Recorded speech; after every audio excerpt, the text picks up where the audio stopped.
They laughed when they dumped them.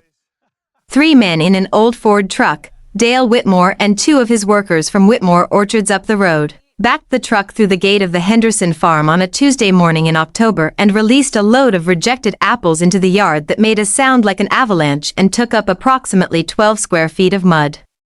The apples were what the industry called culls, the ones that didn't pass the visual inspection, the ones with spots and asymmetry and the particular soft patches that meant they would never sit on a supermarket shelf looking the way supermarket apples were expected to look. Whitmore orchards produced about 40 tons of culls a season and had, for the past 3 years, been paying a disposal fee to have them removed. This year, Dale Whitmore had decided to solve the disposal problem differently. The Henderson farm was adjacent. The Henderson farm was, by all current evidence, struggling. And Nora Henderson was 24 years old and had inherited the farm from her grandmother 8 months earlier and had no idea, in Dale Whitmore's estimation, what she was doing. He had offered her the apples as a favor. He had used those exact words, a favor. She could use them for compost, he'd said. Good for the soil. He had not expected her to say yes so quickly. He had also not expected her to be standing in the yard when the truck backed in, watching the dump with the particular focused attention of someone who is not seeing what you think they're seeing. Dale looked at her from the truck bed. She was looking at the apples, not at him, at the apples, with an expression he couldn't immediately place. Not distress.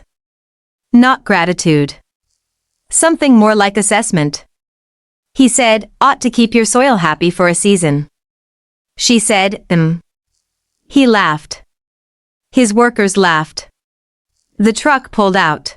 Nora Henderson stood in the mud with 12 square feet of rejected apples and an expression that the 3 men who had just laughed at her would spend the next 2 years trying to understand.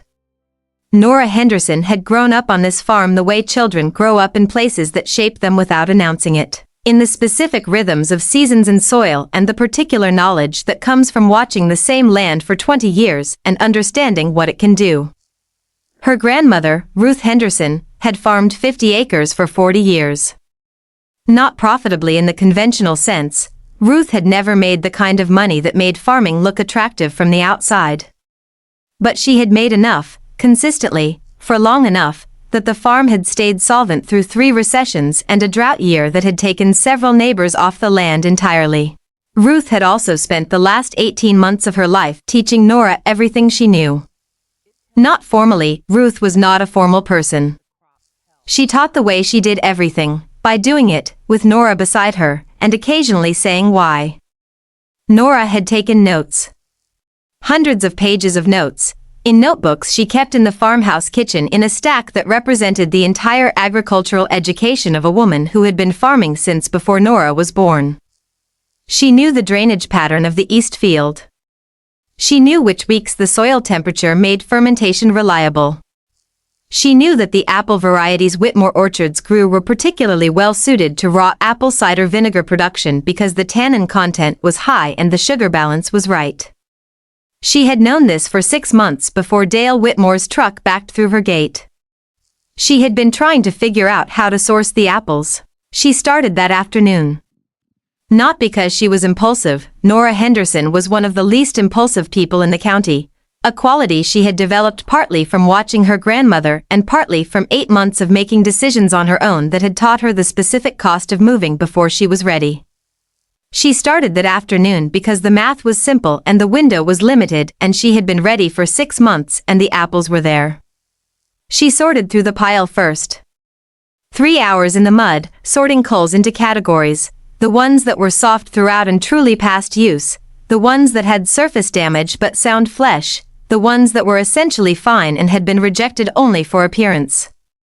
The truly unusable ones went to the compost.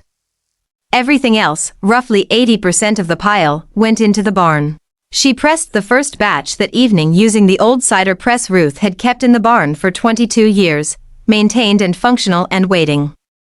The first batch fermented in the corner of the barn through October and into November. She checked it daily. She took notes. She adjusted. The first bottles were ready in early December. She tested them against 3 commercial raw apple cider vinegars she had purchased from specialty food shops. She tested on the specific parameters that mattered for premium vinegar: acidity, flavor complexity, the mother culture, clarity. Her product was better. Not marginally, significantly. She sat with that information for one day. Then she started planning the second batch. The market for premium raw apple cider vinegar was, in 2024, substantial and underserved by domestic producers. Nora had researched this for 4 months before Dale Whitmore's truck arrived. She had been ready for 6 months. She just hadn't had the apples.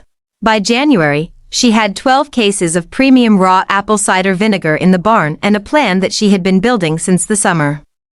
By February, she had a table at the regional farmers market 40 minutes from the farm, which she drove to every Saturday in a truck that was older than the Ford that had dumped the apples and considerably less well-maintained.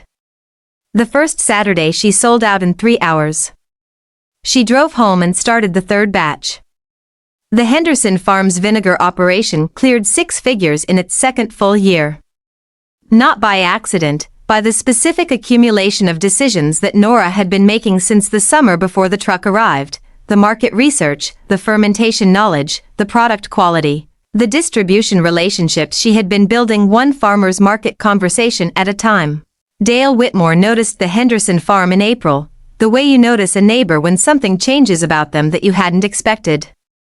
He noticed it because he drove past it on his way to the co-op and there was a delivery van in the driveway that didn't belong to any of the usual farm suppliers. He mentioned it to his brother Pete, who mentioned it to somebody, who eventually told Dale that the Henderson girl was producing vinegar. He had laughed, initially. Vinegar. He stopped laughing when Pete showed him the pricing. Then he stopped laughing completely when Pete showed him the wholesale order that had apparently come in from a regional specialty food distributor in March. He drove past the Henderson farm again. Slowly this time. The barn doors were open. He could see the shelving through the doors, rows of amber bottles, the production line, the scale of it. He had given her 40 tons of coals as a favor. He had believed she would use them for compost. He sat in his truck at the end of the road for a long time, doing the math that he should have done the previous October. By the 2nd October, 12 months after the original dump, Nora had negotiated a formal agreement with Whitmore Orchards for their culls. Not as a favor. As a commercial arrangement, with a price per ton that reflected the actual value of the raw material and a volume commitment that gave her the production capacity she needed for the wholesale orders. Dale Whitmore had come to her. She had not gone to him.